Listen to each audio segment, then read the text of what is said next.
وہ حدیث ہے، پروردگار ارشاد فرماتا ہے، حدیث قدسی ہے کہ میں کچھ لوگوں کو عبادت میں بہت عبادت کرتے ہیں، میں خود ان کی عبادت میں رکاوٹ بن جاتا ہوں۔ کیوں؟ خدا کہتا ہے تاکہ ان کو غرور نہ آ جائے۔ ہونا ایک آدمی کو ہوتا ہے کہ بس میں تو ہر وقت تہجد اور میں تو خدا اچھی بات میرا جو، لیکن ہوتا ہے بعض اوقات انسان کے اندر آ جائے کہ بھائی ہر وقت میں تو دیکھو ہر وقت اول وقت نماز پڑھ رہا ہوں، قرآن پڑھ رہا ہوں، یہ پڑھ رہا ہوں۔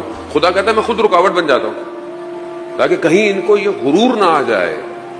دوسرا، خدا کہتا ہے کہ کچھ لوگ فقیر ہیں، فائنینشلی فقر ہے، میں ان کو پیسے یا ثروت نہیں دیتا۔ کیوں؟ کیونکہ اگر میں جانتا ہوں میں نے ان کو اگر ثروت دے دی تو یہ فاسد ہو جائیں گے، میں ان کو فقیر رکھتا ہوں۔ کچھ لوگ ثروت مند ہیں، ایسے والے ہیں، سب کچھ ہے، سب، میں ان کو پیسے دے کے ہی رکھتا ہوں۔ کیوں؟ کیونکہ اگر ان کو فقیر بنا دیا، میں جانتا ہوں یہ فاسد ہو جائیں گے، یہ گمراہ ہو جائیں گے۔ کچھ لوگ مریض ہیں، خدا کہتا ہے کہ میں ان کو صحت نہیں دیتا۔ کیوں؟ اگر میں ان کو صحت دے دی تو یہ میرے مخالف ہو جائیں گے۔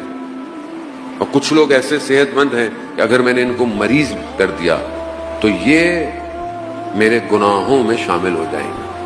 پھر آگے آخر میں حدیث میں خدا فرماتا ہے کہ میں علم رکھتا ہوں، حکمت رکھتا ہوں، میں جانتا ہوں کس کو کیسے رکھنا ہے، خدا بہتر جانتا ہے۔